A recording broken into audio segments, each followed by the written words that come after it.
Hello. How are we all doing today? How about we get started? Let's jump right back in to our single player streaming world. Now, as you all can see in the title, I want to try and not die quite so much this time.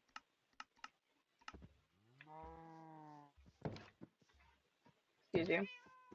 You can't come in. So let us, well, sleep first, obviously, so it's not night outside.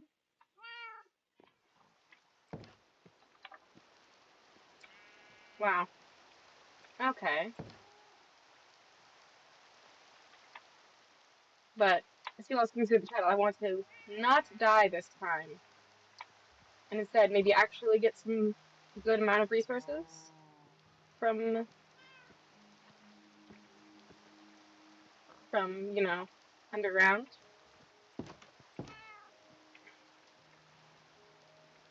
It'll probably be a good idea to get a bit more wood first though. The wood is a great resource to have. You can make a ton of things out of it. Hi Pterodactyl. I love you, buddy. But yeah, let's go over here, chop some wood. I hope everybody is doing good today. I've been pretty tired lately. It's just something that comes with, you know, having chronic illnesses and such. Ow. But I've got a doctor's appointment tomorrow, so hopefully that'll stop soon. So today might be a bit of a shorter stream if I end up getting too tired to keep going. I hope that's not the case. I love being here. But, health comes first and all that. Need another axe. But yeah, we'll see how long we can go. Might not end up being the longest stream ever, but hey, I'm here.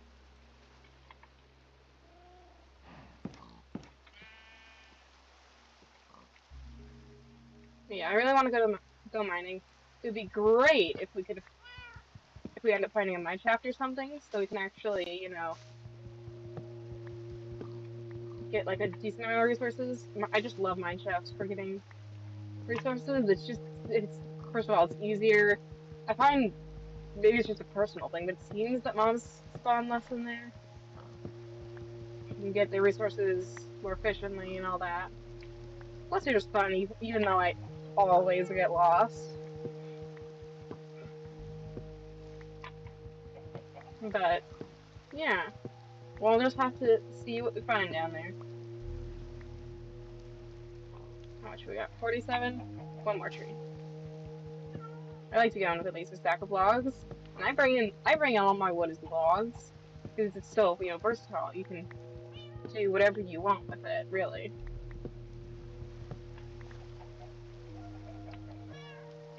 You can make a crafting table with it. You can make torches or tools. You can craft a bed with it if you've got wool on you, and it takes up a lot less space than having it as planks or even as sticks in your inventory as you head down.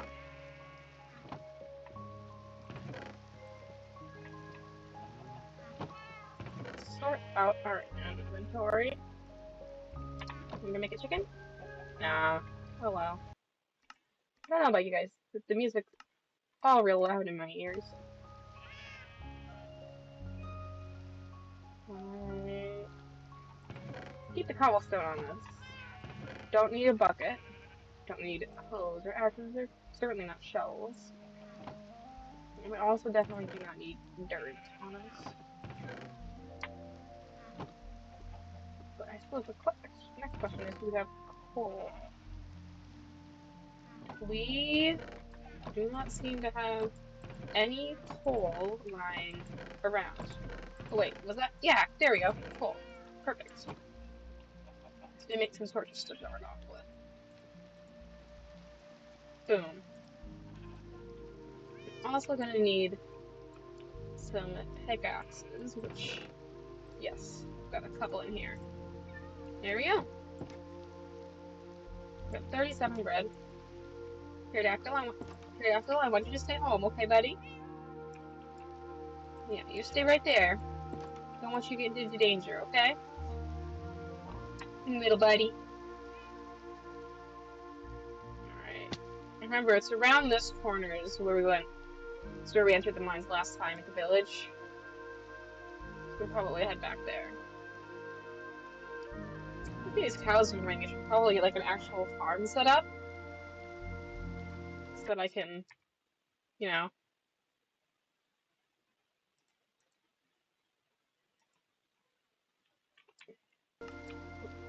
just checking my audio levels real quick. So I can actual animal farm set up. Yeah, this looks interesting. Yeah, get an actual animal farm set up so I can have consistent source of meat and all that. I've already been down here.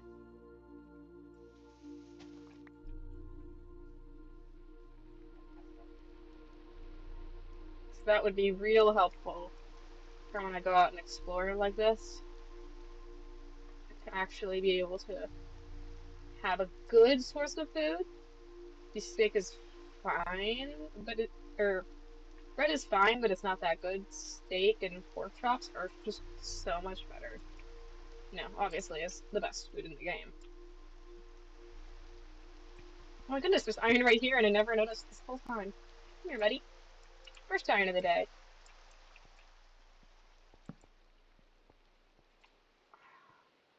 Nice and peace and quiet. That's right. Until that happens. You ready to die, buddy? Thank you for your sacrifice. Oh, I want to go grab more torches. Put my own hand. But no, he got purified. There we go. Second one. Dude, get out of here. Goodness gracious, it's like they want to kill us. Alright, back up we go, because we do not have that many torch owners right now, so some coal is probably a good idea.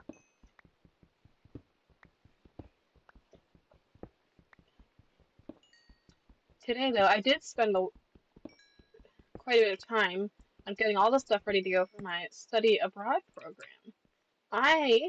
This next semester, I'm going to be studying in Spain.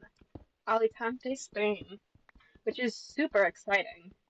I mean, don't get me wrong, I'm super excited for it, but the paperwork and all of this stuff is just crazy.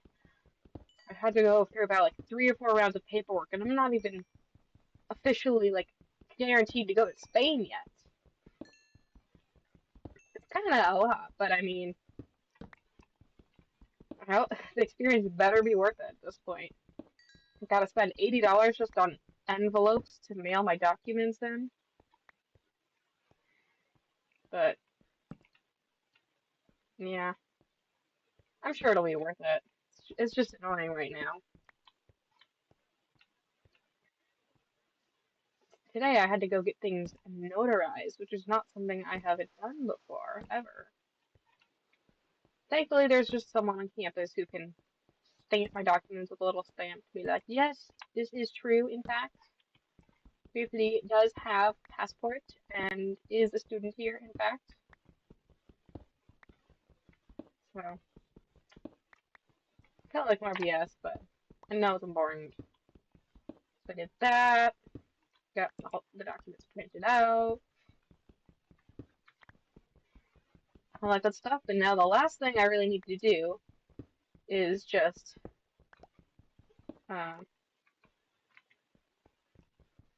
the last thing I need to do is print out, get these passport style photos taken so that everyone can, or so that they can stamp them on my visa so they know what I look like when I get there.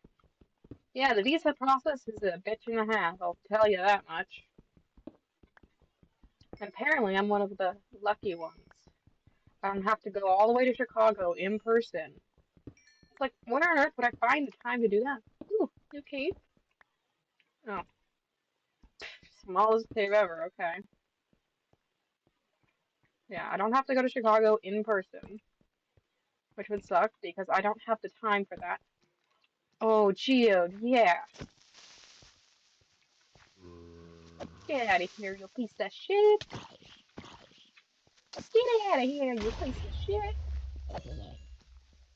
There.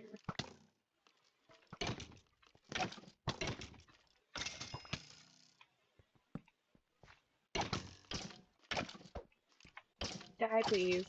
Thank you.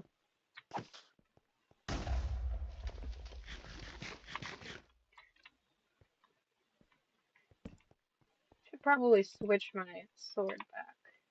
Normally I keep it here. Sword, food, pickaxes. That's my go-to standard for hotbar organization. That creeper surprised me earlier. I completely switched everything up out of fear. Quite the thing to have happen. But hey, at least I didn't throw my sword. I've seen people do that, and it's like, whew. Yeah, you're kind of out of luck in that case. At least mine was still in my hotbar. Alright, where to next? Looks like we can go in here. Little cave, little cave. I'm definitely getting some of that amethyst later. It's so pretty. Forget, we might need an iron pickaxe to mine it. Oh, hi, buddy. Time to die. Die. Well, at least I didn't die, so there's that. Just a peaceful existence. Getting some mining done. I heard you, Spidey. Where'd you go, Spidey? Where'd you come from? Where'd you go? Where'd you come from? Spider-eyed spider. Well, we'll see. Spider finds me, spider finds me. Deal with it if or when it happens.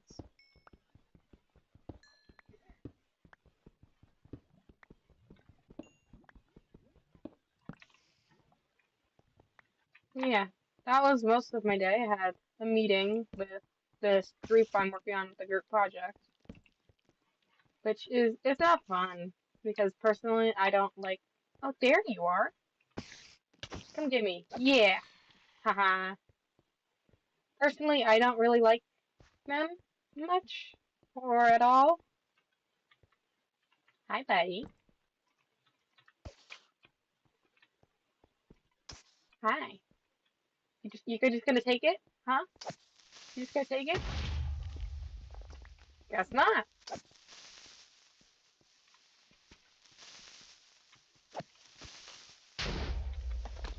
You're not gonna take it either. We're not gonna take it. No, we ain't gonna take it. We're not gonna take it anymore. 26 coal is not enough. I am greedy for coal. I will use it up like crazy. Sorry about that. And here's some lava bubbling nearby. Best be careful not to fall on that.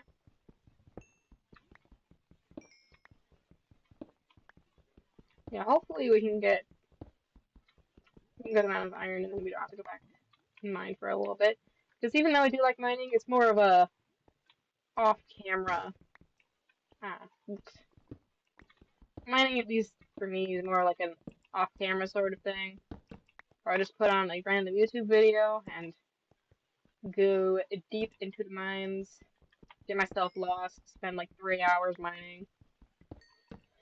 But I didn't have the time to this week to do any mining off stream. So that's what we're doing today.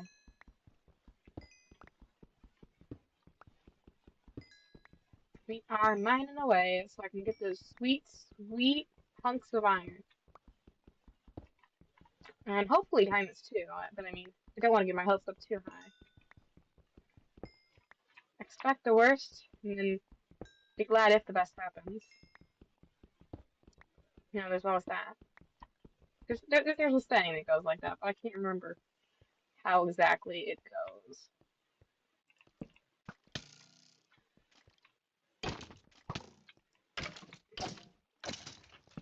Ooh, we're getting a little low. Gotta eat up. Did I see more iron? Well, let's go. Let's get out of this early game. And of course, we've got the villagers we can enslave later. I mean, we can totally trade ethically with. Yeah,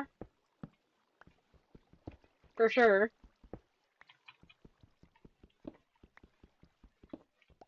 And so hopefully we can get some sort of mending or something going up where they definitely have the freedom to walk around. And there's no inbreeding going on either. Whew. No, no, no. Here's something over here. First meat plate.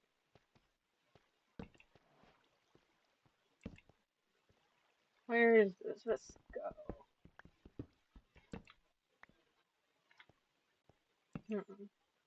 Another geode. Eventually, I'll have to remember where that is. Or find it again. Whoa. For a second, I thought that was much deeper than it is, and I thought I was about to fall to my own death. We came here through here at some point. I hear an Andy. Let's not die to an Enderman.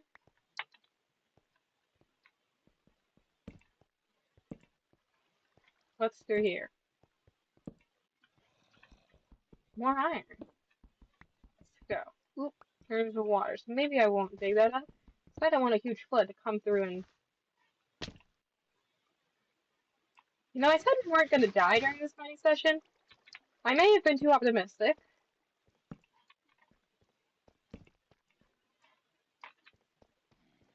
But you know what? I am trying. I am, in fact, trying. So that has got to count for something. Right? Well, we'll live. I think. Oh boy. Not right now, please. Okay, good. We're not dying. We are not dying. Death is not happening today.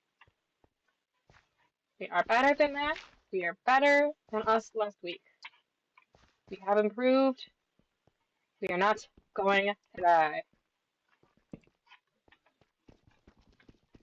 We are going to get all the iron back to the surface, safe and sound.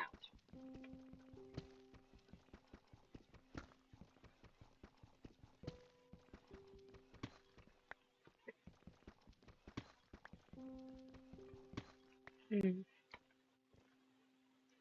This new iron, not bad. I'd say like 2 or 3 stacks should be enough for us to head back up and back to the house.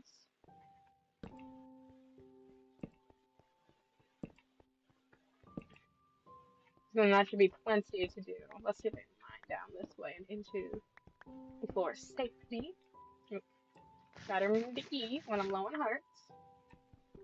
Keep my promise.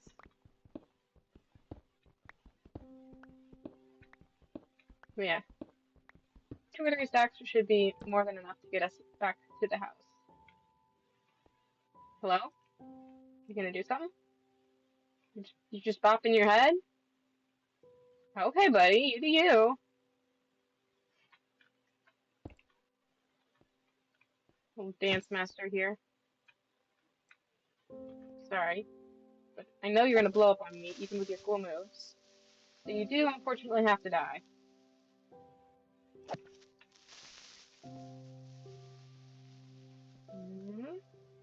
You done? Okay. And again.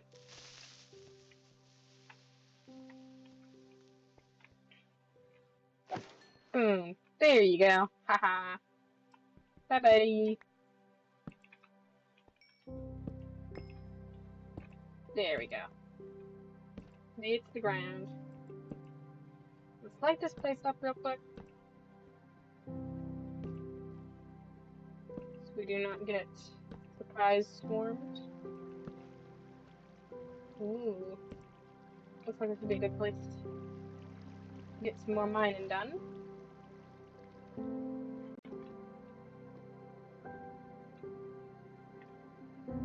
Right, now that the music is playing, I think I can check the sound levels real quick again. We look good. Yeah. Perfect. For some reason, it keeps stopping when I tab out to check the sound levels. But, I mean, they seem fine. But of course, if anything's, like, too much of an issue, or it's really bothering you, let me know and I'll fix it. Baby streamer over here. Still starting to learning everything. It has been a journey and a half to learn everything about streaming, let me tell you. There was so much more that went into all this than I had any idea of. I'm like, yeah, that makes sense. That's how pretty much everything is. Oh yeah, mine shaft, let's go. Oh, there's an Enderman. Let's not look at him. Let those two battle it out. And get on their line. Oh! Spider spawner. Nice. Cold horse armor, you know what? Not worth it. Redstone, strength. 13 music disc, name tag. Don't think we need beetroot seeds, but I'll take bones. Take bread, and I'll take some melon seeds. Why not?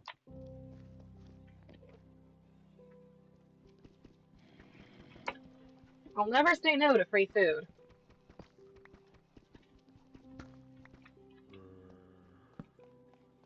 Alright. Again, sorry, I'm still getting over cold a little bit. Making my throat all gunky. Ooh, gotta eat again, so we don't die. There we go. Haha, Dummy, you can't get me. Oh, there is a secret chest down there, so I do want it. Haha. Blueberries, more torches, iron, bread, and an name tag. Get out of here, go piece of shit. Does this? Yes, it does that. Dang it. Oh well. I see some iron there, and I want it.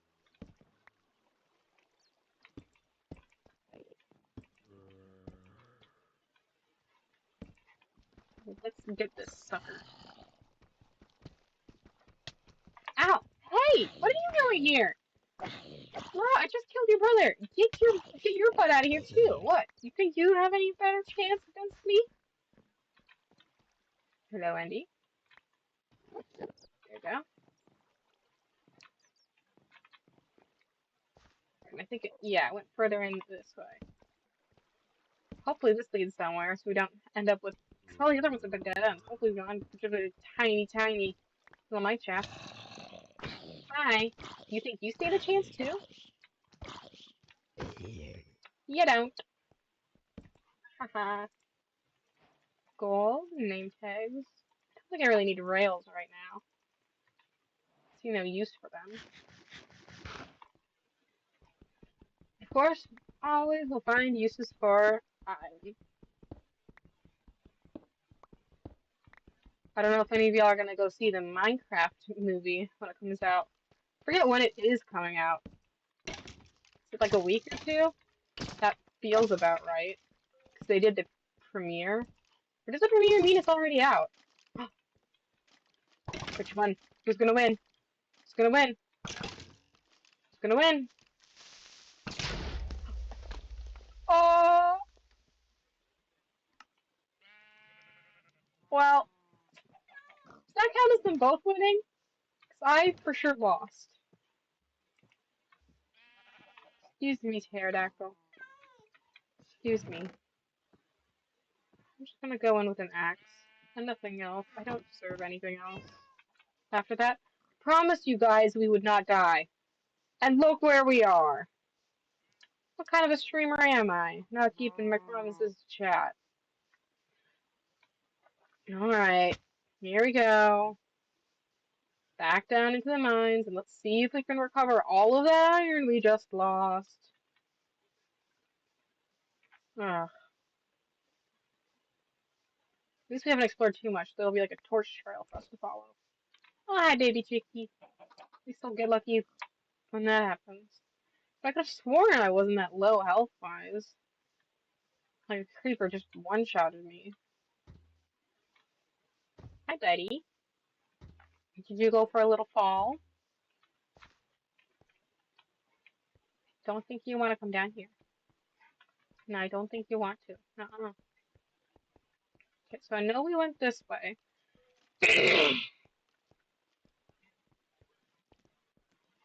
We did not go this way, and there are mobs there, so let's run away before they smack our faces.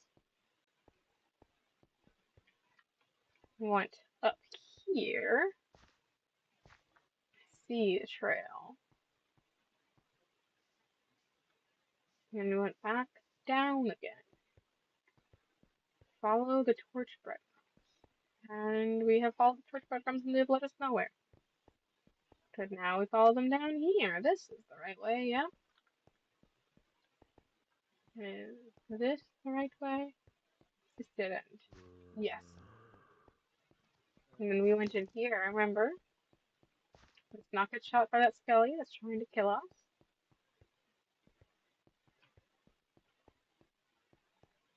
Is it down this way that we need to go? See, I always end up backtracking at least to a certain amount. Yeah, sorry. I'd stop if I could. And then we go this way. Goodness. I think we're gonna make it there before the 5 minutes is up, unless something really goes wrong. But, I mean, we shall see. How do I get down here? Is this the case where, is this where I just fell? Oh yeah, look at that. Look at me go. I am God's best Minecrafter, actually. Ignore the fact that I just died. I am God's best Minecrafter.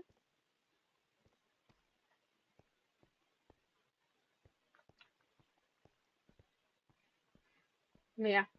What I was saying before I died, before the skeletons were there, the Minecraft movie. I I honestly will probably go see it. I don't know how much. I don't know if I'm gonna go see it in theaters. But I'm gonna see it eventually, just because nostalgia and all that. Even though it's not nostalgia, it looks the visual style is not very similar to Minecraft. Yeah, it's got the blocks and everything, but it doesn't have, I would say, the charm of Minecraft, which is in like the simplistic art style, like this. Oh, here we go. All my stuff. Yum yum yum yum yum yum. All right.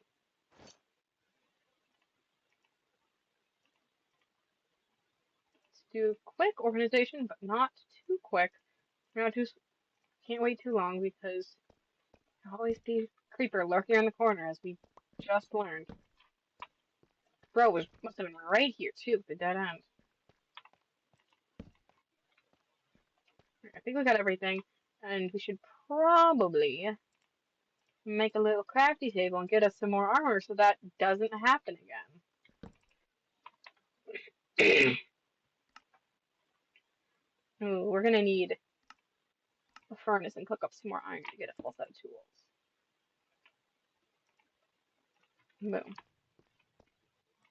heal a little bit while that's running, and then we can pop over and this away and see if we can't get some more goodies while that's working. Whew. Yes, goodies, goodies, goodies. Come here. Come to Papa. Whoa! Where did that come from? Oh, down there. Well, good thing we're not going down there, so we can ignore that. Bruh, someone flooded your mine shaft. That's improper mine shaft. Care. You can't let your mine shaft get flooded like this. Your mine shaft won't be happy. You've made an unhappy mine shaft. Look what you've done. Alright, let's go. 7 iron. Is that enough? We already have the leggings, so we need a chest plate. Exciting. We need a helmet. We're not quite there. We need 4 more. So, there.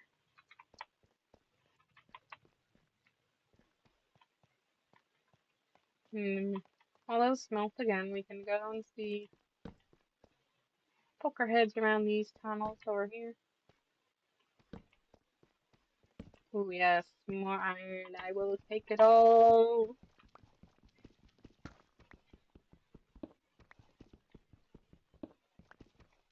There we go. And more iron over here. Really need to figure out how to get music on stream. I think that would be real nice. So I think that's something to do for this weekend.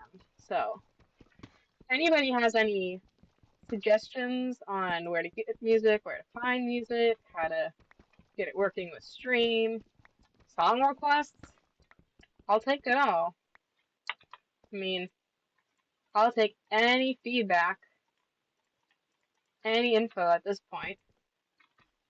I am here to learn. That reminds me of a podcast episode I just listened to. These two guys, they are Minecrafters, which is how I found them. But they're Impulse and Skizzleman. They're both members of Hermitcraft. And they have a podcast together, and they have for like 2 years now, or just over. And it's really cool. I love the podcast. It's like super inspirational and everything. Motivating, all that good stuff. But they do a lot of episodes where they interview their good friends and fellow Minecrafters and such. And this one episode that I was just listening to today while I was at work was about their good friend Pearl, who also goes by Pearlescent Moon online. And she was all talking. I'm lost. She was all talking about. Well, they talked about a lot of things, like including with where she's come from, her history with YouTube, and all that good stuff. But a big thing of what. Seriously, I'm running in circles here. A big thing of the part that I listened to today was about she's always learning. And she said that she's always learning. It's this motto that she's picked up in life. She was always learning, and that's how she is so good. She's so good at a ton of different stuff. Like, it's crazy. Pearl is good at anything you can put in front of her. Okay, here we go. That's what we just made. Where do we need to go? I want to get my boots.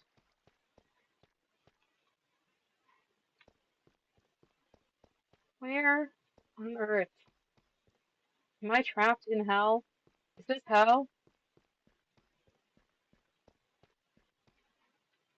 No, I just needed to go down here, I think.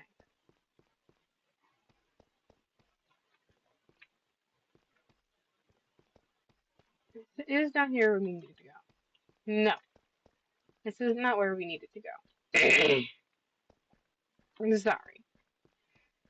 But where on earth do we need to go? What is happening?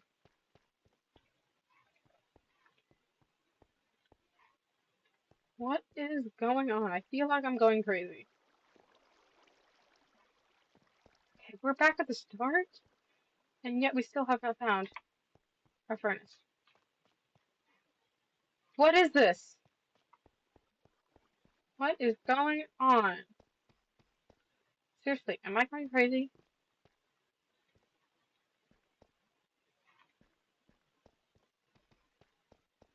I think it's this way. Remember going across over there. Across where the main exit is. Is it down this way? No. And this is flooded. That's a dead end. And this is also a dead end. What is going on here? Is it down this hallway? Yeah, there we go. Finally. Goodness gracious, that took forever. And we can just make ourselves a pair of booties. Whoop, there we go. All armored up. Probably. You know what? Yeah. Probably also make a nice iron pick while we're at it.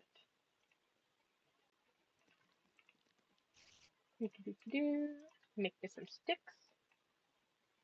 Just make the whole thing into sticks while I'm at it. Smelt up some iron. I think I'm gonna stay here in this general area this time, so I do not go crazy running off. Hi there, buddy. There you go. There's a cave up here. Okay. Just leads over here. Oh, right where our stuff is. There we go, a little shortcut. Not bad.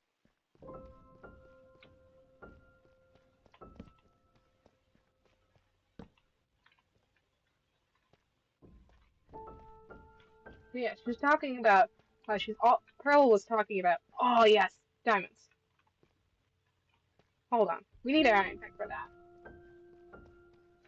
Anyway, what I was saying, Pearl was talking about how she's always learning, and that's like one of the big things on how she's able to do all of the different awesome, incredible, amazing things that she does. That she's always learning. She's always ready to learn more. And I thought it was just a really good sentiment. Because there's always going to be things that you don't know a lot about. No one person can learn everything in the world.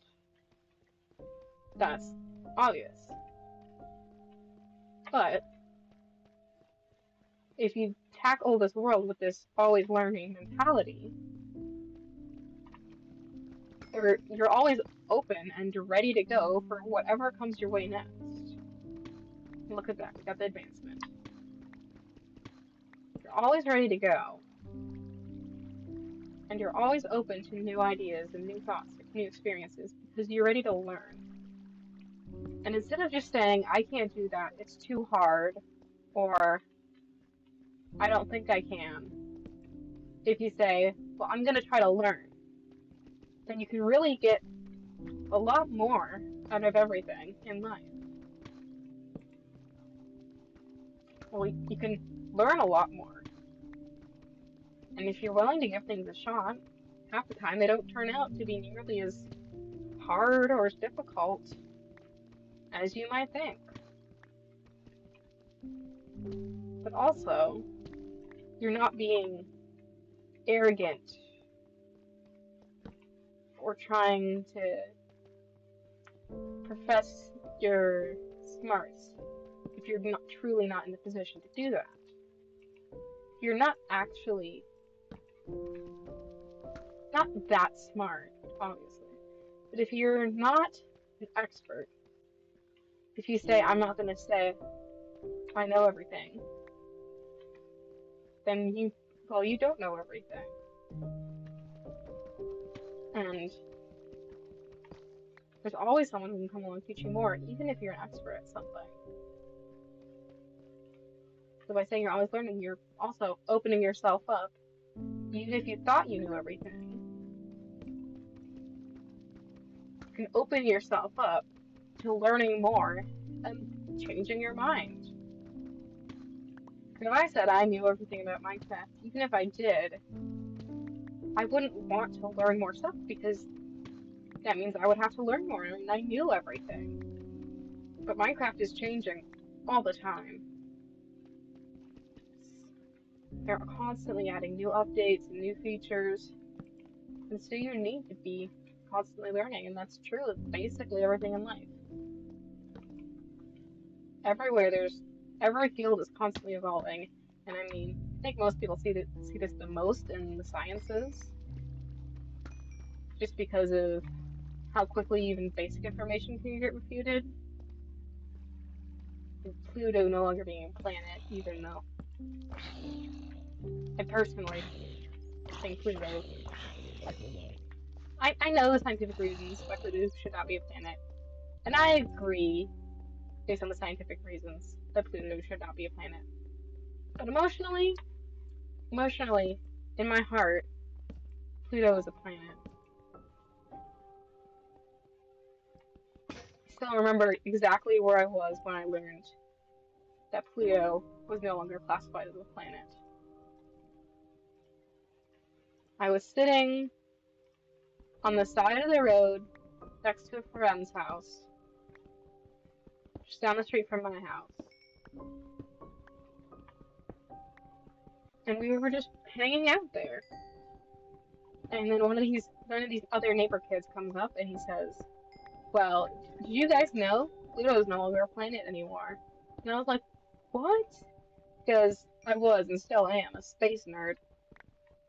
I love everything space, even if I'm, not all too smart about space. I haven't memorized all space facts and everything. It just gets me excited like nothing else. And just hearing that about Pluto made my poor little elementary school aged heart break. I was like, but they've told us they've told us it's true for so long. Which, in retrospect, it really wasn't that long. We were little kids. But they told us.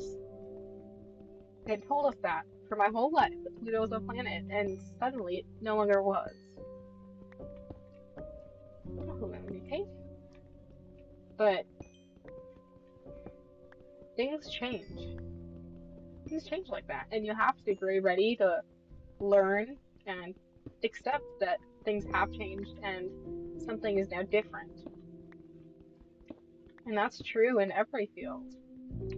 Whether it's finding a more efficient way to code, or a new coding language, or finding a new way to communicate in groups, or whatever happens. The world's constantly evolving, and it's a good thing because it means humanity as a whole is getting better. But you still need to be prepared for that. Not everything is going to stay the same, and most things aren't going to stay the same. If you're not prepared for that, you're not going to advance with the rest of the world. You need to be able to keep moving forward to stay with everyone else because the world doesn't stop moving forward.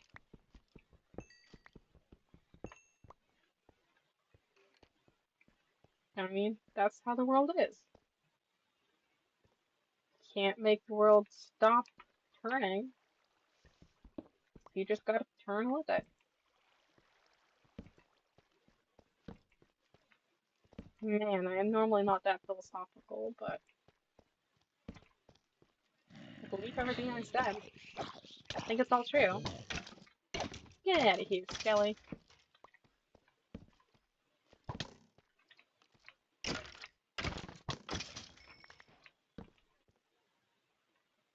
Oh, I got a bow. Nice.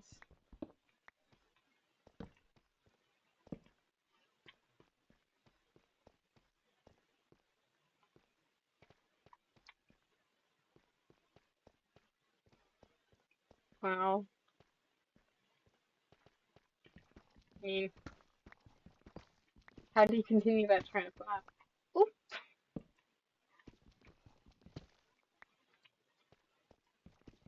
on a different topic.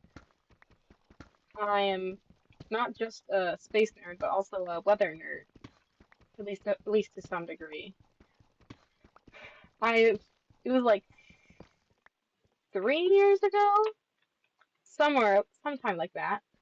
I got super into severe weather and specifically tornadoes. I became a tornado nerd in particular.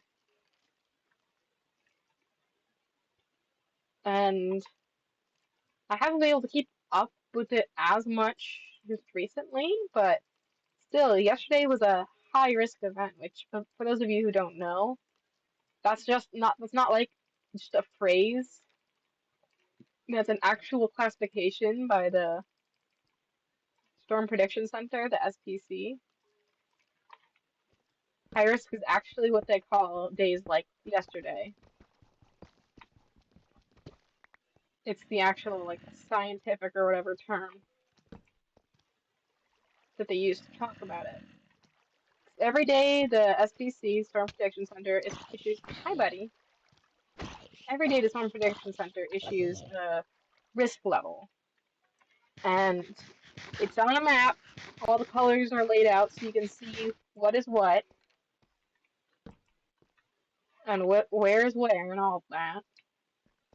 I suppose any map shows you where is where for any good map. But it gives you these little outlines as to what the risk is for severe weather of tornadoes, of wind, all that stuff in different parts of the United States. Again, it's going to be different if you're in a different country. I only know the United States because that's where I've only lived so far. So I'll probably learn at least a little bit about Spain's severe weather system when I go over there later. But for now, all I know about is the US. So there's the Storm Prediction Center, which puts out an outlook, technically more than once a day, but really just daily outlooks on the chances of weather for that day, as well as the next few days that are coming up. And they grade the risk into a couple different categories. There's your general risk for thunderstorms, which is the lowest like category of risk. There's a risk. There's a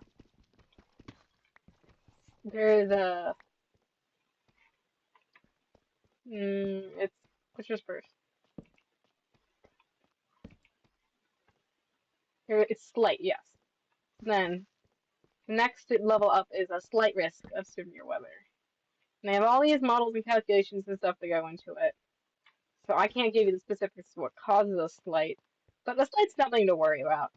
The slight's like, okay, sure, it's your average Minnesota day in spring or fall.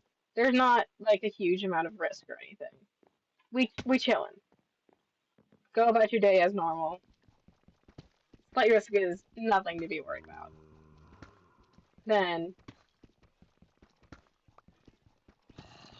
you have your enhanced risk, which is a little bit higher up.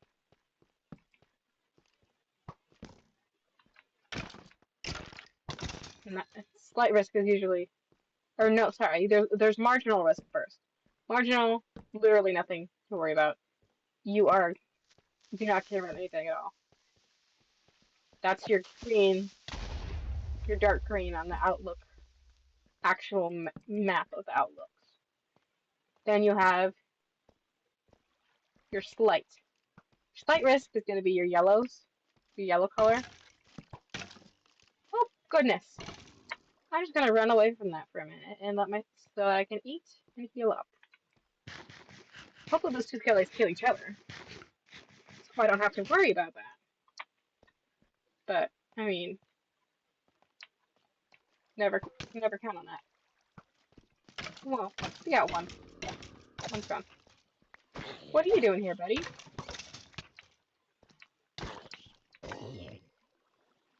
Knock me in the hole. Come on, you mean stinker. Anyway, so next up, you'll have your slight risk. So that's a 2 out of 5, represented by the yellows. And it's like, there might be a little something.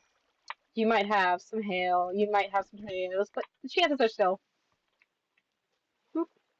still pretty low of anything happening on a day where you're in the slight category. Enhanced is where it starts to become a little interesting. Which, I mean, it doesn't sound like that much enhanced, which is why I don't like the Storm Prediction Center's things. The levels that they give off when I'm talking to like family members or whatever, I'll use 3 out of 5 instead because it is a 3 out of 5 risk. Numerically, that's what it is. I just don't think enhanced carries that quite the level of pay attention that I'd expect on a day where you're in an enhanced risk. Enhanced is where, I mean, I'm kind of a nerd, but enhanced is where I would start not worrying, not being concerned, but just making sure to keep your phone on you. So that if there is something that's coming your way, you can take shelter. Even if it's just a severe thunderstorm warning, those can still be, rather dangerous, and you still want to take a severe thunderstorm warning seriously. Obviously, take all severe weather seriously. But severe thunderstorm, as by the name, is not just your average thunderstorm. You're gonna want to at least keep your phone on you just in case, on the off chance that something does happen. Next, you get up to a moderate risk. Moderate risk is going to be displayed as red on the maps, and it's a 4 out of 5 level risk. And moderate is really when you start being like, okay, now I gotta have a plan. Because moderate risk typically means, I mean, sometimes you can have a moderate risk that's driven by wind or hail if those are predicted to be really bad. Because, these risks take into account tornadoes, but also significant damaging wind risk and significant damaging hail risk, which can also be, very bad. Those can down power lines, and they can destroy roofs, cars if they get bad, blow down trees. So, wind-driven risk or hail-driven risk is nothing to scoff at, obviously. But just because it's not tornadoes, a lot of people don't tend to take it quite as seriously. Oh, hi, Edwina. Hello. Welcome in. How are you doing today? I've just been rambling about tornadoes as we do some mining in Minecraft.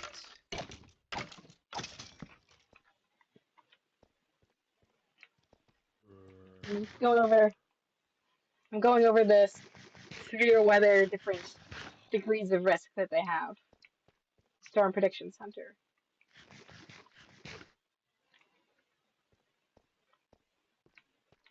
Yeah, so far we've talked about there's just general thunderstorm risk. Oh, hi, Spidey. There's a marginal risk. There's a slight risk, enhanced risk, and now we're on the moderate risk, which is level 4 out of 5.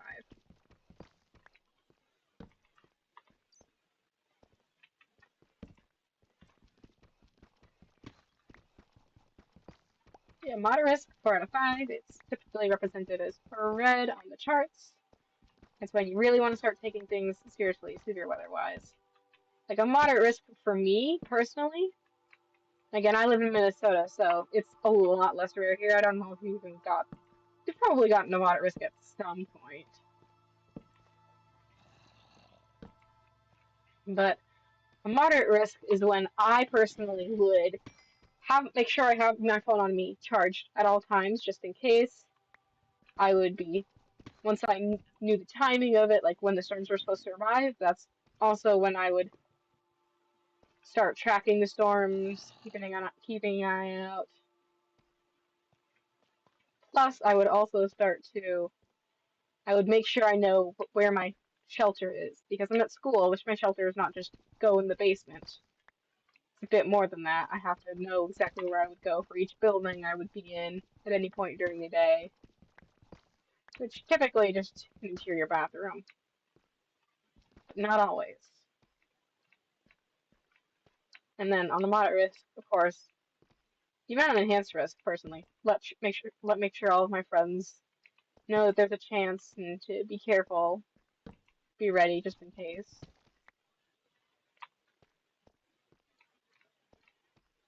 There's one of my friends is actually from Bangladesh, so she has no experience with tornadoes. So I actually had to explain to her the difference between a tornado watch and a tornado warning. Which was like, someone really should have explained this to you earlier. I'm doing it on your third year here in Minnesota. Like, I get this isn't, Minnesota is not Texas or Oklahoma or Kansas or Nebraska, but still, we still get tornadoes. I've had tornadoes go through my town before. Not super strong ones, but still a freaking tornado. And you need to know the difference between a watch and a warning if you're going to live even in southern Minnesota, which, depending on who you talk to, could be even considered the very north end of Tornado Alley.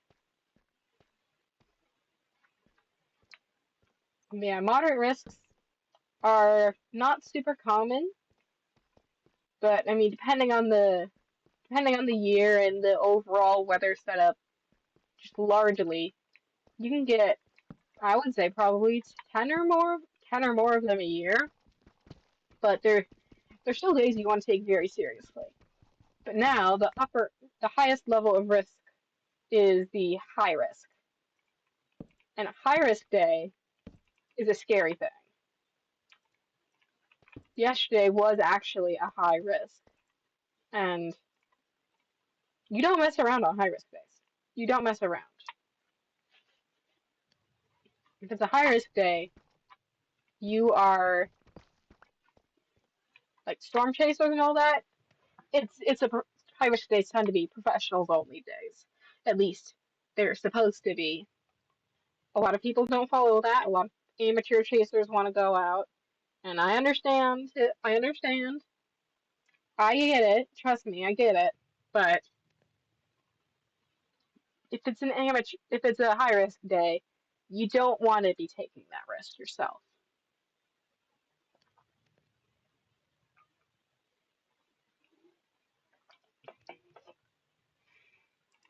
A high risk day is something to be very, very careful of.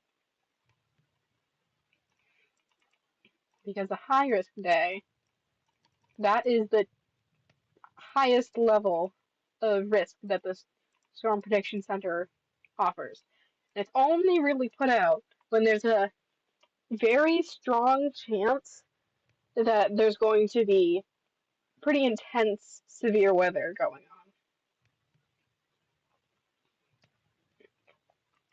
And most high risk days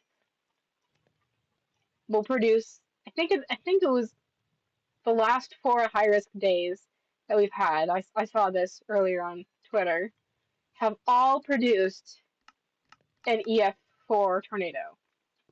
Now, of course, we don't know this exactly for the most recent one.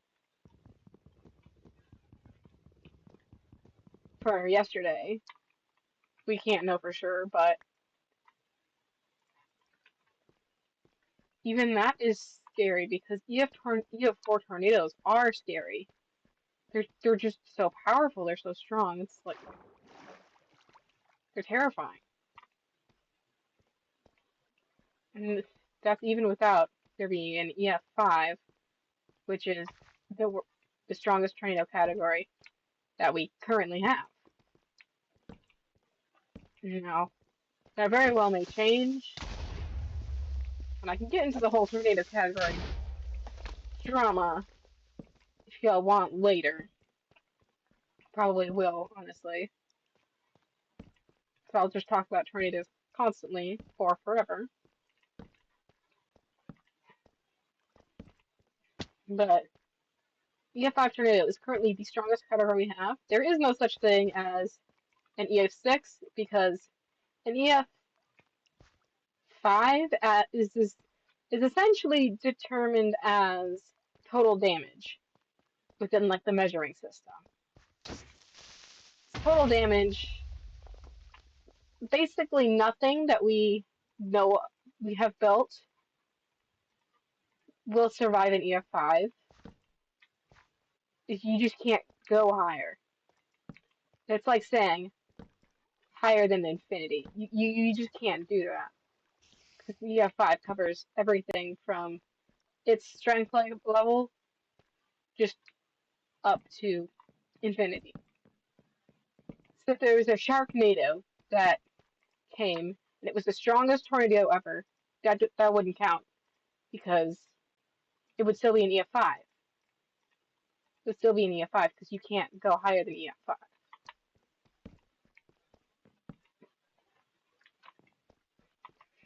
Anyway, yeah, a high risk day is when I make sure all of my friends, if it would happen in our area, which very much thankfully it has not.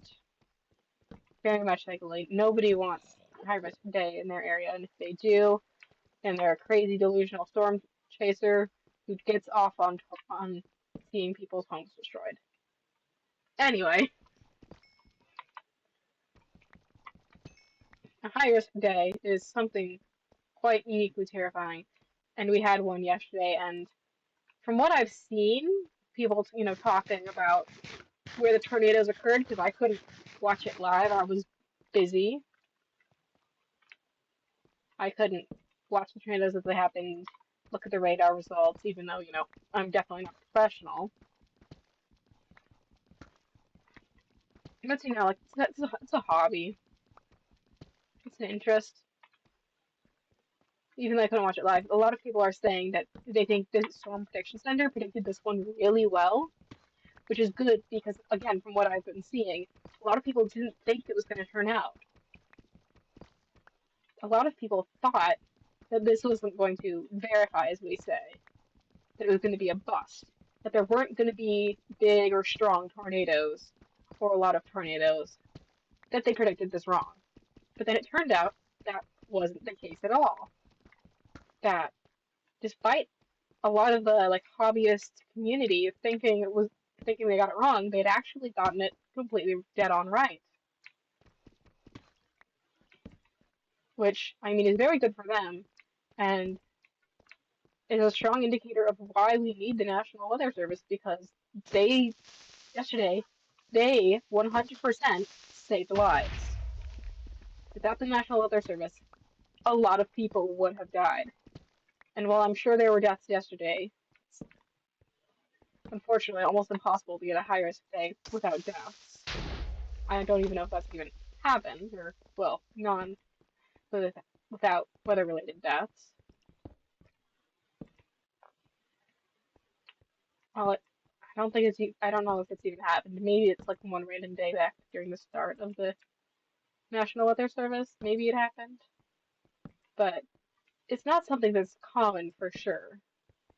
And the National Weather Service is someone who does a lot of the actual saving of lives through issuing the predictions, obviously, but also through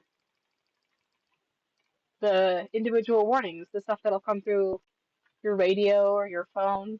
The National Weather Service does all that as well, and if they're, underfunded like people are trying to do right now, they've lost a lot of the people that they need to do their work properly. And if they don't have those people, that funding, they can't put out those warnings in time. They can't be constantly analyzing the weather and watching weather balloons and communicating with other offices and doing all of this other stuff that they need to do. It's just not possible with too few people. And then tornadoes go unwarned and people die. So yeah, I'm not to bring politics in here, but Trump is doing a very bad thing cutting the National Weather Service. And it doesn't matter who you are in the weather community, you agree. Or you should agree.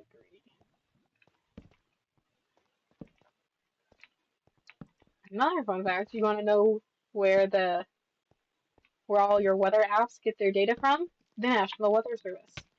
If your National Weather Service can't get their data, or they can't collect the data properly, and they have to do botched sampling methods, or they can't launch their weather balloons, which is a real thing. Several of them have canceled weather balloon launches, either because they don't have enough staff or out of protest for the ones that do not have enough staff. They've canceled their weather balloon launches, so your weather data will be more accurate. Something like 20 of them.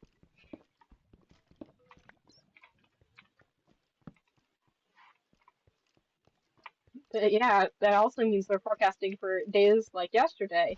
It's not going to be as good just because they don't have the data to plug into their giant computer models that do the work. And that prove that, yeah, for example, yesterday they could tell that it was coming. If they don't have the data, that they can't tell that that was coming. There was another year I was looking at a while ago. I forget exactly what year or what outbreak it was. Essentially, the National Weather Service didn't do their second. They launch weather balloons twice a day, and they didn't do their second during the day, and they completely missed the atmosphere, which was setting up for a huge tornado outbreak. They just completely missed it. It wasn't clear on the first launch of the balloon launch of the day, and then by the second one, they would have been able to see it, but they didn't do it. And so they missed it, and a tornado came through, and it hurt a lot of people because they couldn't do this. And now, if they don't have the personnel to do it, something like that could very well happen again. And with how people are much more concentrated nowadays, space-wise, if it hits a big city, that's a huge issue. Anyway, I'm gonna get off my soapbox now and talk more about the facts regarding tornadoes and all the stuff like that. So we can talk next. How about we talk about the EF scale and the F scale? So those are two different things created by different people, but they're both our main systems of measuring tornadoes. So something you may not expect if you're not into tornadoes or haven't learned about them before is we don't actually rate tornadoes by like wind speed or anything like that, which is what you would expect. And what I expected is, oh, your winds are this strong, you get an EF1 rating. Your winds are this much stronger, you get an EF2 rating. Your winds are stronger than that, you get an EF3 rating. But that's not how it actually works. How it actually works is based off of damage. So with the National Weather Service, they go through after a tornado has come through, and they look at how strong the buildings that the tornado hit were, and they look at how much damage the tornado did to those. And from there, they create an estimate based off of wind speed. And so if the tornado doesn't hit anything that's strong enough that would only break under a certain level, like only break. The tornado only hits stuff that would already have been broken at EF1 rating, and nothing that would have held up to stronger winds. They have to give it an EF1 rating because they use the damage to essentially confirm that rating and confirm the wind speed. So you could have the world's strongest tornado, but if it stays out in the middle of the field, if it doesn't hit anything, it's going to get an EF1 damage rating for crop damage or whatever, for flattened crops. Because even an EF1 tornado can flatten crops. I've seen it. I've seen it with my own two eyes. Yeah. So you can have an EF5 level tornado with EF5 wind strength, but if it doesn't hit anything, that would only be destroyed like that under EF5 level winds, then it doesn't count as an EF5 tornado. It only counts as an EF1. Chat, we might die again. We might die again. Okay, no. We got it. We good. We good. I just gotta get these two fuckers. Three fuckers. Sorry.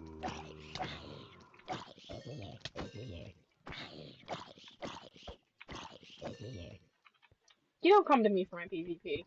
It's fine.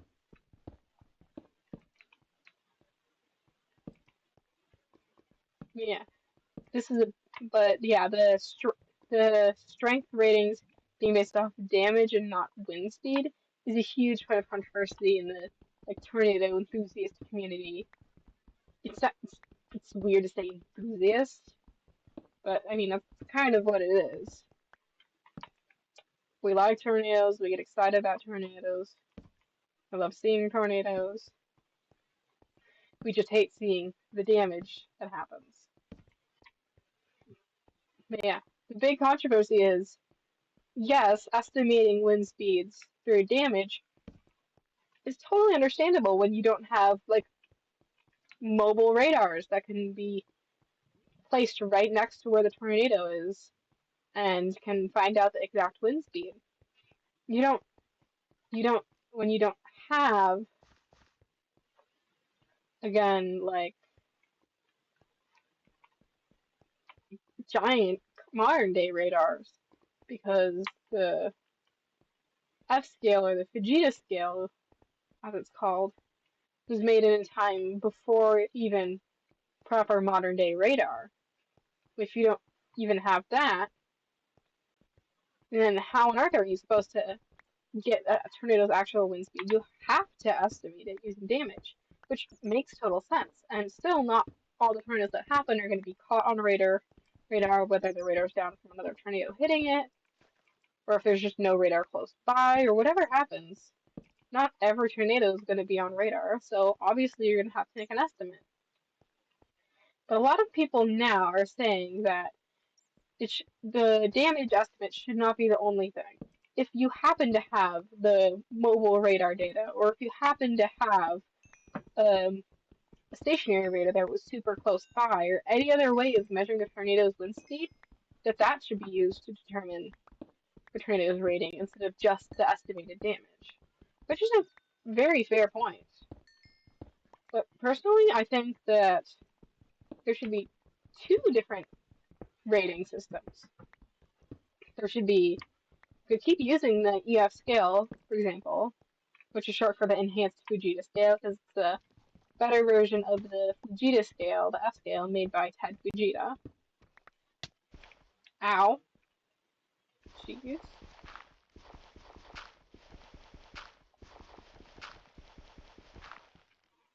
So, but that can be used to determine the human impact. Basically, how much damage did it do to the strongest structure in the area. And that can be what the Fujita scale is used for moving forward, and then you can create a separate scale that's used for specifically the damage caused by, or specifically for the wind speeds from the tornado. Then you can rate them, and you can use an estimated rating for the tornadoes that you don't have that data for. But for the tornadoes you have the data for, like for example, El Reno 2013, then you can have a secondary rating for that that says, okay, it's an EF3 because it was mostly out in farmland and only hit a couple of, I think it only hit like a couple of outbuildings or whatever. Well, no, it hit homes. It just didn't hit any very strong homes, but it was mostly just out in fields and such. You can have the EF3 rating for how much damage it did to humanity and like houses and people, but you can have the EF5 level for EF5 rating for its 300-mile-an-hour plus winds. So, two separate ratings for two separate purposes.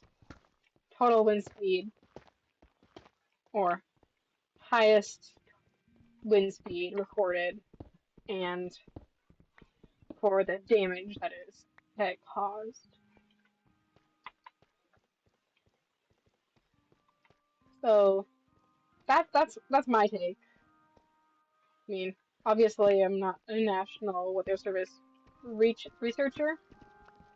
I am just a person here who likes tornadoes and thinks they're cool. Though I obviously don't want to see anyone hurt from them. Gotta put that disclaimer in. But I mean, yeah, that's my two cents on it. I think we should have a dual rating system. Oh, hello, other cave.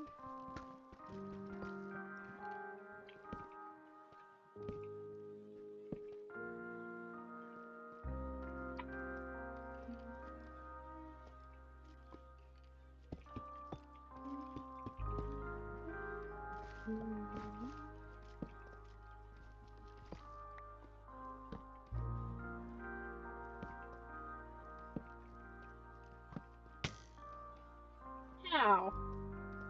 Hand me the back? Dude, that's just mean.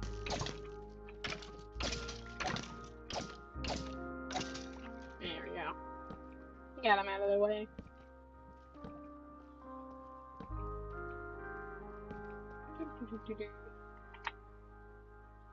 We got some gold, might as well pick this up while I'm here. Not like I have much use for it, but I mean, it can't hurt.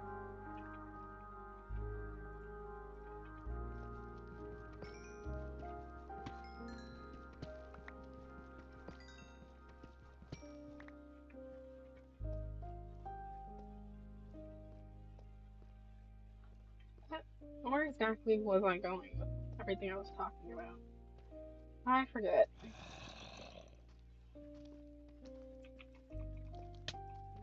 Oh, I got torches. Again.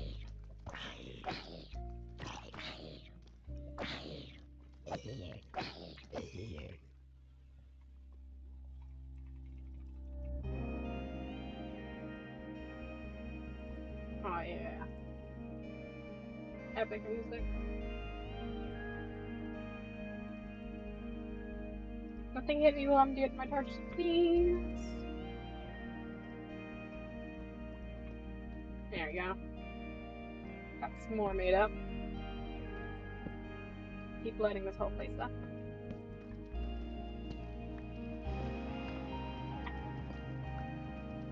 Minecraft Soundtrack really is just amazing. I mentioned my last Minecraft stream that I didn't listen to as a kid, so it doesn't hold the nostalgia the way it is for a lot of people. I still love it.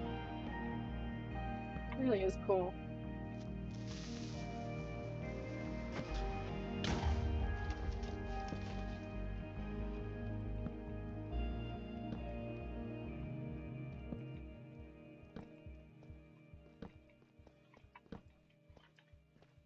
I love I could always talk a bit more about the Vegeta scale, the F scale, and how it's created.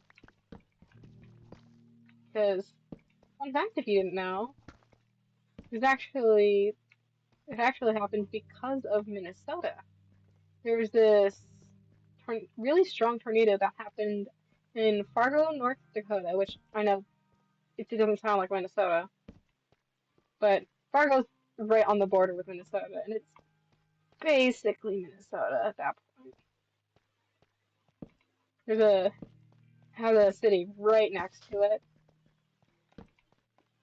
I forget what it's called. This is their ones checking out colleges, but didn't end up going there. But it's got a city right next to it in Minnesota. Oh my god, oh my god, oh my god, oh my god, oh my god! Oh, just keep running, just keep running, just keep running, I won't die. Grab the diamonds.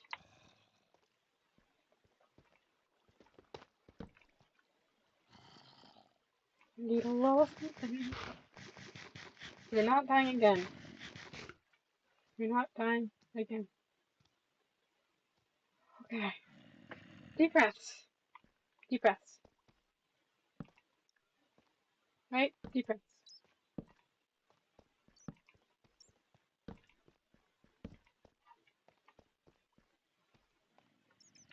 Need that. You get in my face. That was scary. We made it out alive.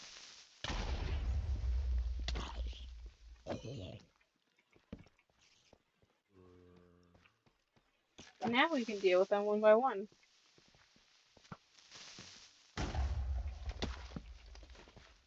Or we can fall down the hole and panic a little more. That's fine too.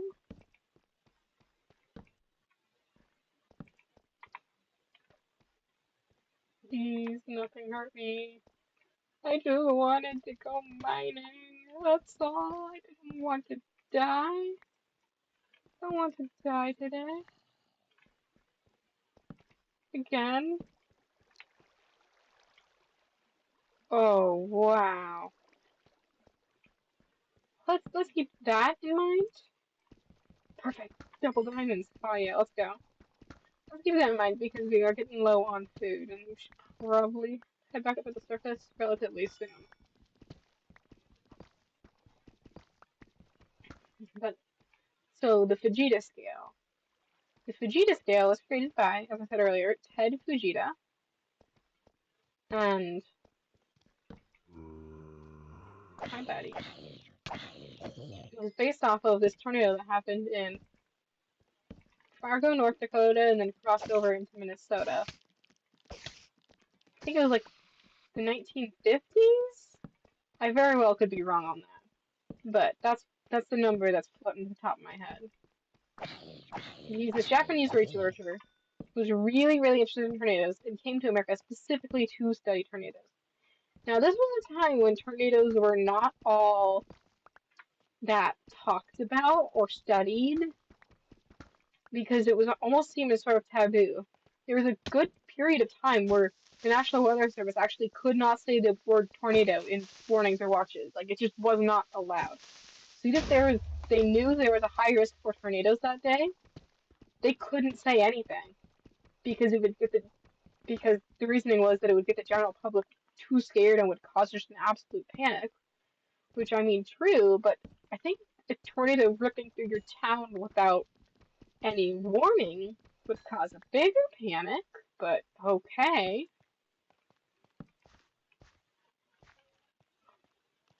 But so he really wanted to study tornadoes, and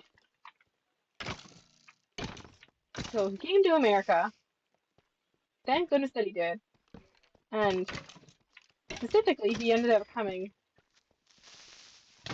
Oh my god. I thought we were gonna die again. I thought we were gonna die again.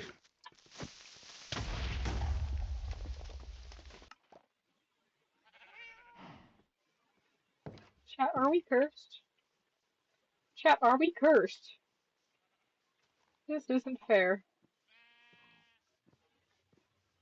This we knew we were near that thing where there was both lava and water running down. So let's see if we can find that, I guess. I thought we weren't gonna die to that. I thought we were not gonna die. I thought we were totally gonna be fine. Goodness gracious me. Alright. Anyway, the Fujita scale. The Fujita scale, created by Ted Fujita. Again, I am repeating myself because I keep getting distracted. But so, comes to America, starts studying tornadoes, and then this giant tornado happens that just rips through Fargo, North Dakota, and its nearby city. Just rips through it. And so he comes through, and he's like, I want to study this tornado. So he goes around Fargo and the surrounding area, and he's just talking to anyone he can get his hands on. He's talking to people about their experiences. He's talking to people about what they did, what the tornado sounded like, what it looked like. Some people took photos or drawings, and he puts those together into this giant booklet, just all information possibly he could get on the tornado. He takes photos of all the damage and notes about all the damage. about specifically what happened here and what happened here. And and oh, we are not staying near you guys. No, villagers or whatever you guys are today. Pillagers. Why could I not remember the word pillagers? Anyway, takes all Ted Vegeta takes all of these notes.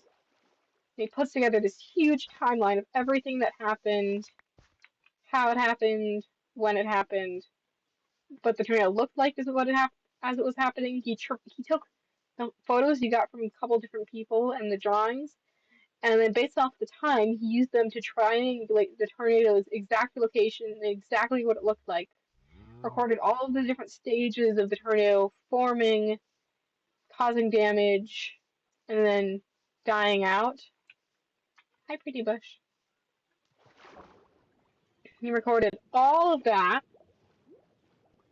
and then based off the evidence and all of that, including all of the other research he had done on tornadoes, he creates the Fujita scale. Now, I don't know if he called it the Fujita scale right away, if he was that egotistical, or if someone else named it after him, a after he had, after he had, hold on, this might be it. This might be it up here. Someone named it that after he had made the Fujita scale.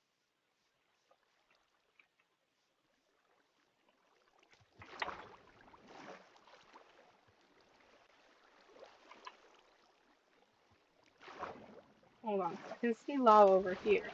This might be it. I swear, if I freaking die from this.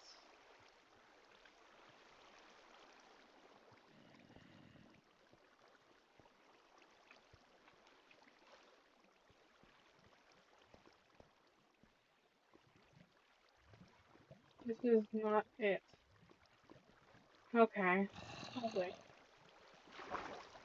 Swim away from the zombie.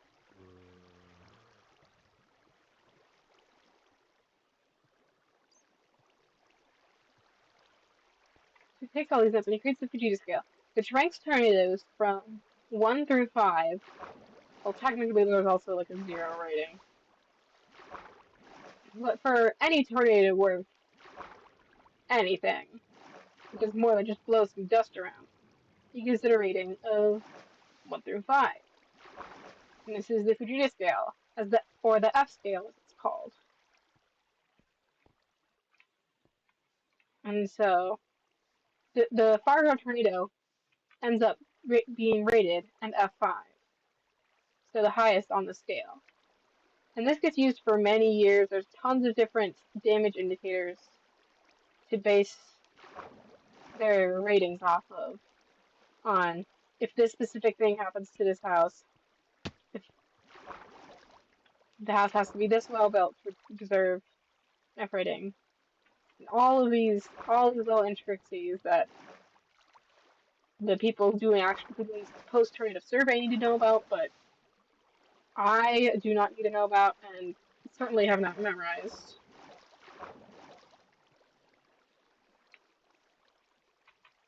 After he's done all of that, and then it gets adopted, not quite nationwide, nationwide, like Europe has their own system that they tend to use, but within the United States and Canada, that's the system that is used. That becomes the standard for rating tornadoes and being able to tell, how much damage did this tornado cause.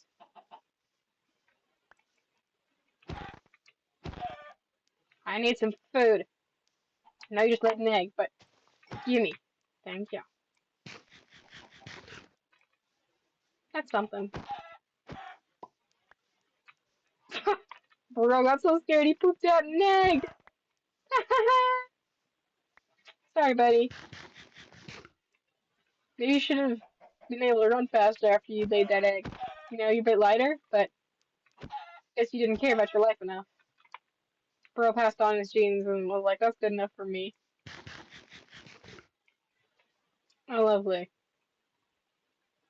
I'm hungry. Let's just stand for a minute and wait. I'll let that go through. Yes, the Fujita scale becomes the standard for rating tornadoes until I think it was around the 1980s or 1990s, when after many years of research, these tornado researchers come into this just bring out this new scale that they've been working on for a long time now. It's called the Enhanced Fujita scale, and it has a lot of new different damage indicators to deal with, like updated house building technology. Oh, it's getting late. We should head back home.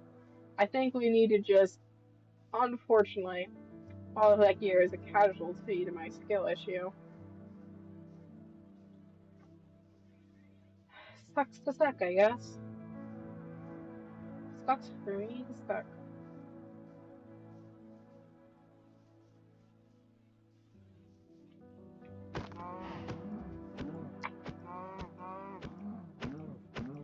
I'm sorry, Beth, but I need your beef.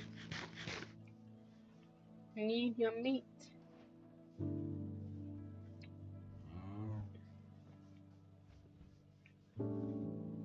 Yeah, so the enhanced media scale is what we are currently using. And it has all of these different damage indicators. And it's pretty hard for a tornado to get an EF5 rating. Because Fujita scale is F scale, so F1 through F5. Enhanced Fujita scale is EF, so EF1 through EF5. And it's hard for a tornado to get an EF5 rating nowadays, which is good. I mean, it depends on if you consider it good or not. I mean, the rating itself does not change the damage a tornado has given to community. It's just our way of talking about it after the fact.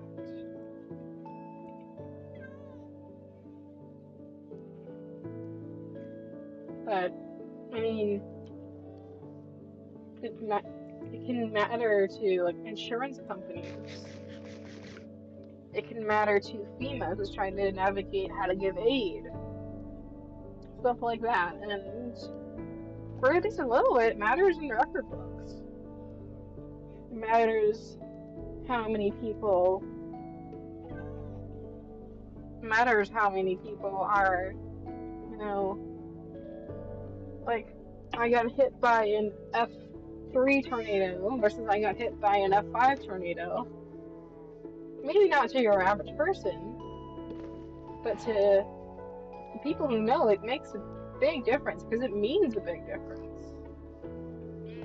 And being able to know that difference, wow, Moraine. And knowing that difference, it makes a difference to the people who've lived through it, to a certain extent.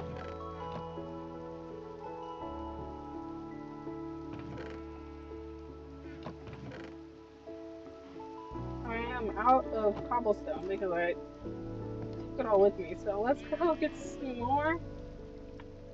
Get out of that rain. Ah, much better. I think I have at least a little bit to make some more tools.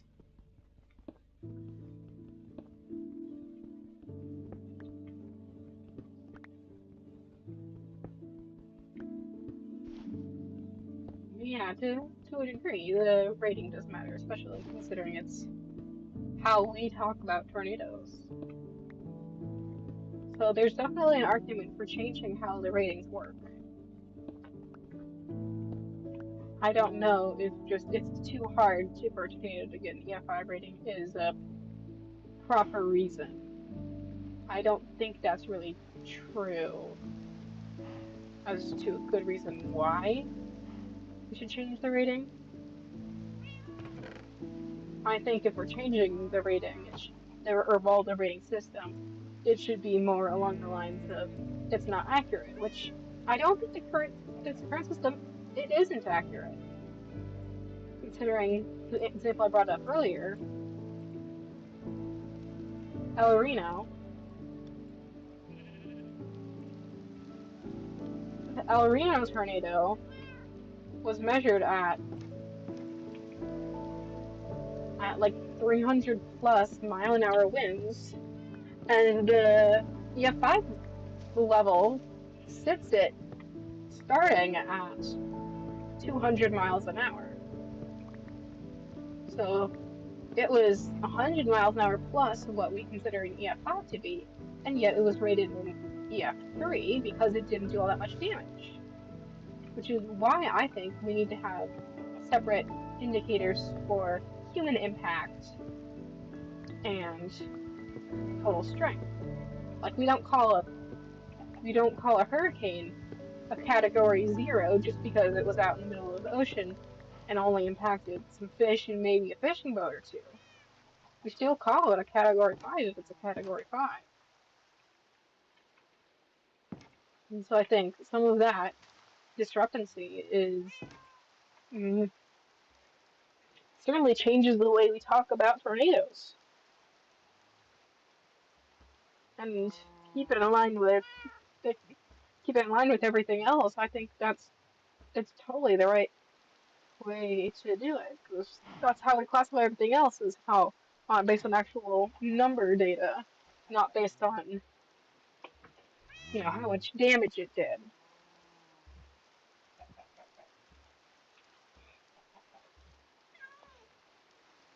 Just sharing the blanket here, getting a little chilly.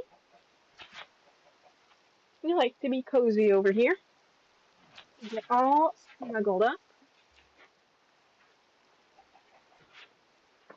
There we go.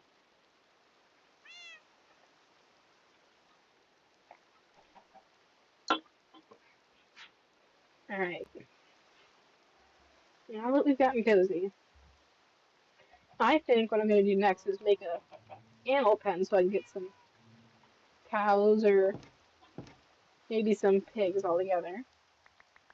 We can start breeding them up so we can get infinite food. We don't have to rely on wheat, even though now we do have a little nice farm over here. I almost forgot that we started this little farm last week.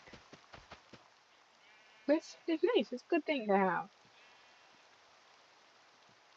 Yeah, maybe like right over here, we can just set up a little starter animal pen so we can have a strong, solid, consistent food source. Which means we gotta make planks and sticks. We can go in and make some skates and a bunch of fences. You always need more fences than you think you need. We're probably gonna come back in a little bit, but oh well. It's good enough to get us started on this dreary Minecraft day.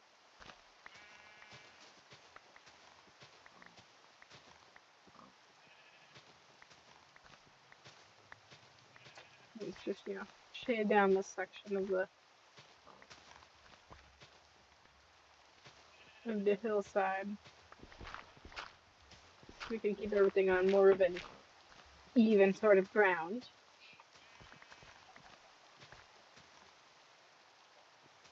There you go. That guy was bothering me.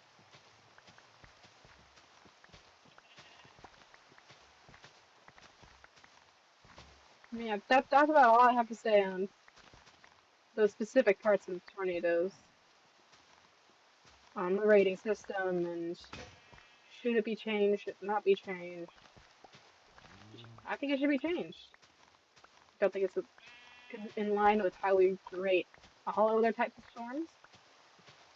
And I think it deserves to be more consistent and not just based off did it hit something. Well, we can't keep a, human impact or damage rating scale. It should not be the main thing we use to rate tornadoes and specifically compare them to each other in terms of strength.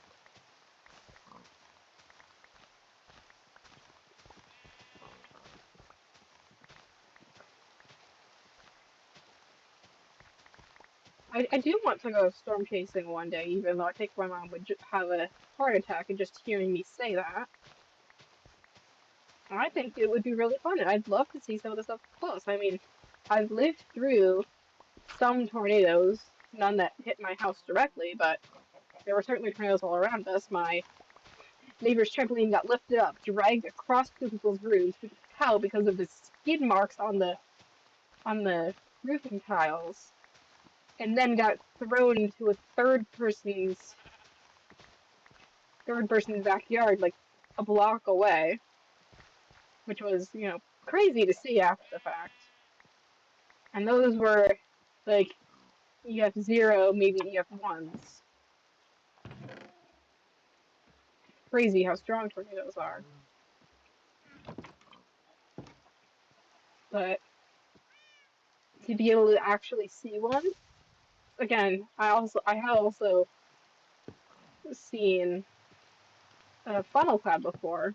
We were driving down the highway. Well, my mom was. I was too little to drive. We were heading down the highway, and all of a sudden our radio goes off. That with that horrible tone that anyone who's lived near where tornadoes are common certainly knows all too well. I know I do. My little sister was terrified of it, which understandable. It's a scary noise.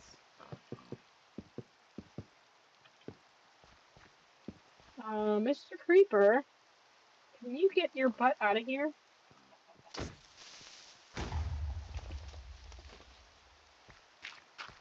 That counts as out, right? Oh, he's not here anymore, so we good. Got plenty of dirt to fill up his nasty little hole that he made.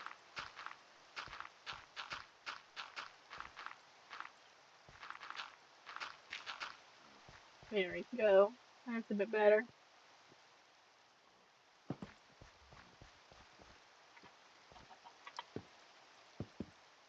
You can probably just cut it off here. We don't need it anymore.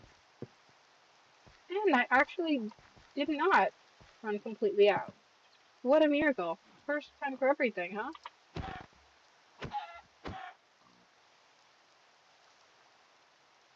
Sorry, I shouldn't crawl. You're suffering. Worth it.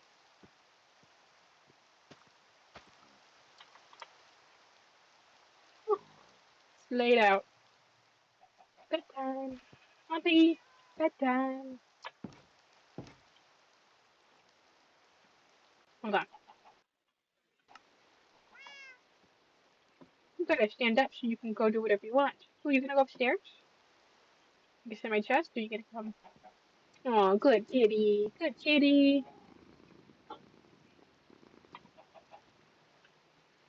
I love you, Terry. My little pterodactyl kitty. You're the cutest, aren't you? Yeah. Got some here. Don't want you, sheep. Get out of here. Get, get, get. I want you, Mr. Cow.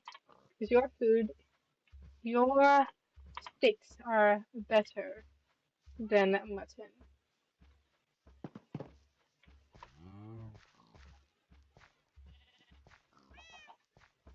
Alright. You stay there. Terry, you can teleport. You can get yourself out of there. I believe in you. And you, mister, you're also coming in. How about that? There we go. Boop, boop.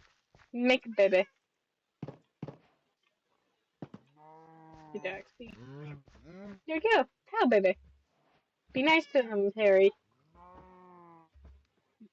If you're scared, their meat is not going to taste as good.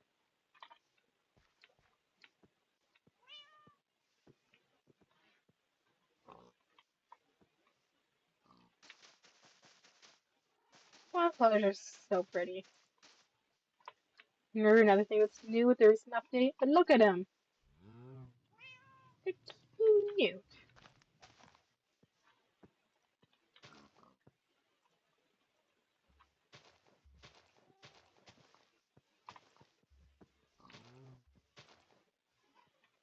I think I'm gonna see if I can read my bees. Have to get shears to chop that, but voila.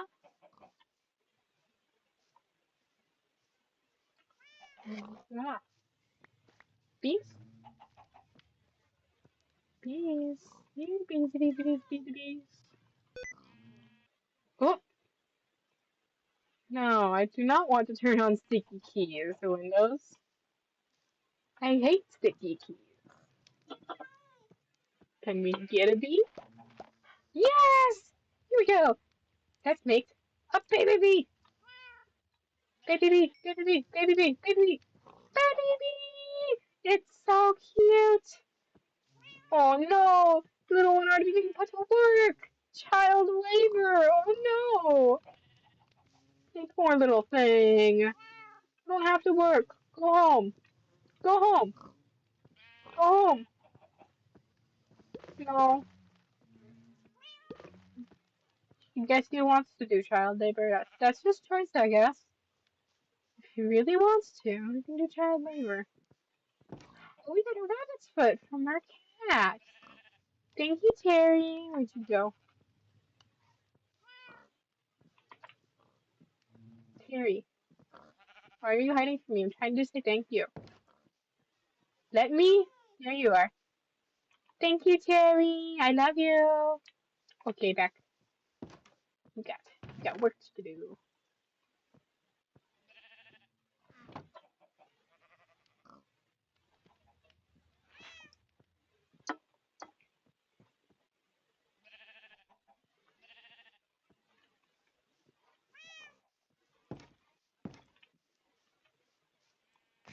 Piece of raw chicken. I should not have eaten the raw chicken. What else can we do here? I think I need to add like an extra edge to these root parts. I think like having them sticking out is nice, but I don't know.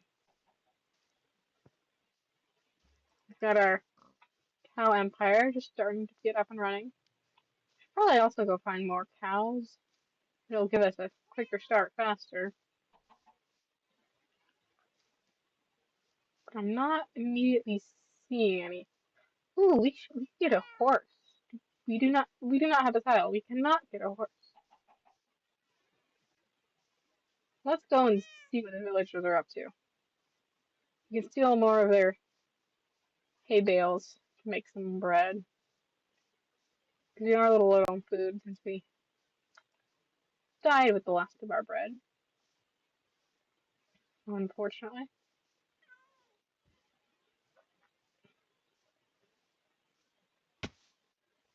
But it's a good later game activity, even if we no longer have any diamonds. Doing good deals with, but still maybe get a little something something from them. You know, I got a crafting table in this joint.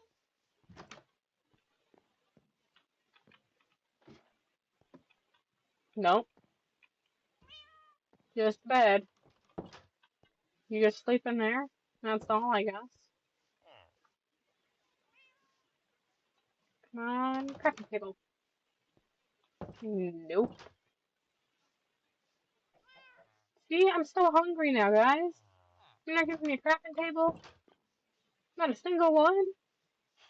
I still don't think we need 3 leather workers in a single town.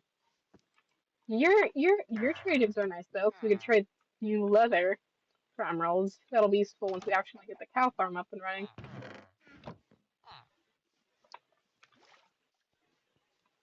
You guys seriously gonna make me make my own crafting table? I think you are gonna make me make my own crafting table. You know what? Just because of that, I'm gonna leave this tree floating. What? What? There we go. Just for that, because you made me make my own crafting table. That tree is gonna be floating, and you're gonna have to look at that for the rest of your measly Pathetic little lives. And always remember, you could have just given me a crafting table when I was starving, and you chose not to. So that is your punishment, all of you.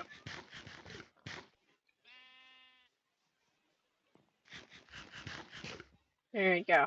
Much better. Right. I may be angry, but I'm not a thief. I'm not angry. I'm just upset, and I'm disappointed in you all. Stay your village, and yet you don't even provide for your fellow members. No wonder they need me to survive. They can't even craft their own food. There's actually not one in this whole village. Oh my god. Just true incompetence. Are you sure you even want to be guarding this place? This is just incompetence here. Yeah, incompetence. He doesn't care. Okay then. That's how he wants to be spending his life. His giant iron blockhead life. So be it.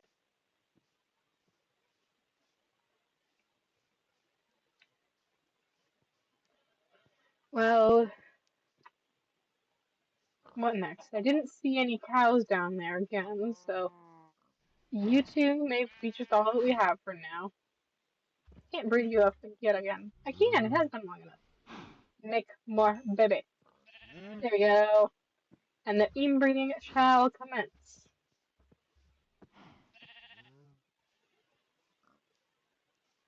I mean, I think I'm gonna expand the farm over there because I got all these seeds from the village in there. Means grab a tool, grab my hoe. Let's go hoe it up over here. Got a hoe on this ground.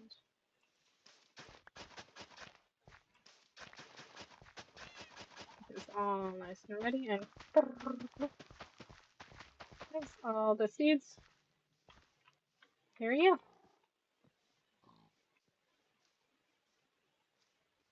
How lovely.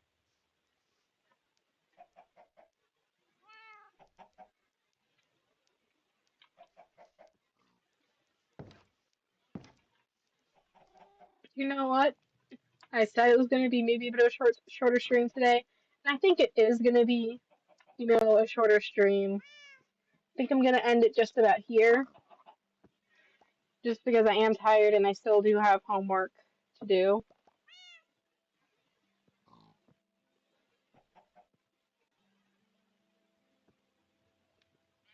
But it was super fun hanging out with everybody.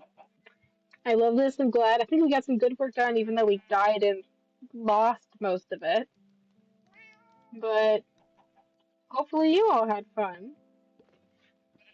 And I certainly enjoyed this. Alright, I'll switch us over now to the stream ending screen. And let's see if there's anyone we can raid.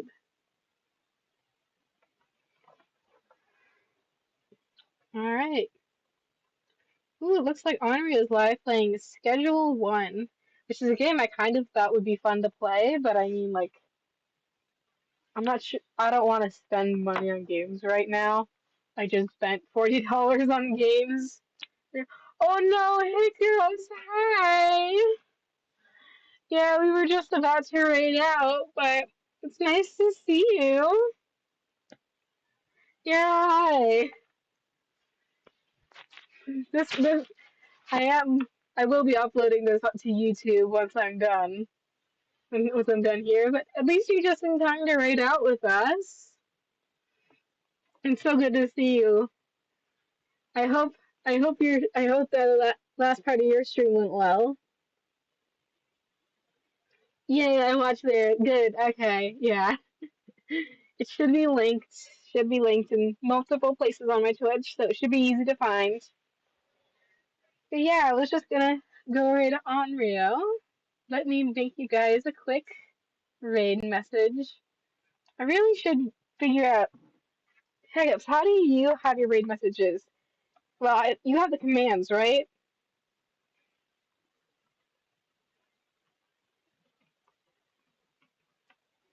Because I've just been typing it out every time. It did. I got distracted and stuck for too long. Darn game is so addicting. I mean, yeah. If I had it, I would be so addicted too. Yeah, you have the right commands. I've just been typing it up. I should probably see about setting that up because it's a little annoying. What do you use to do that? Is it like a bot or something? Firebot? Okay, yeah. I'll look into that this weekend then.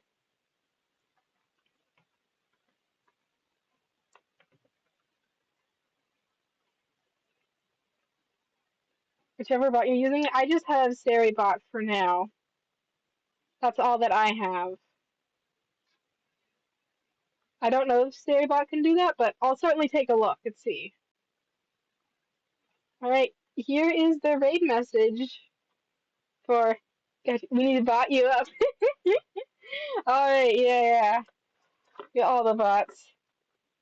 Say also mentioned something about a music bot as well, so yeah, we'll have to bot me up soon. Alright, copy and paste that raid message, and then I'm gonna hit this, hit, hit the button. Oh, only live for just under an hour, so that's good. Hopefully it'll be on for a little while longer. Alright, well, everybody have a good night. You too, Hiccups. You have a wonderful night. Or a good whatever time of day it is where you are, and take care of yourselves. And I will see you on Tuesday. Bye!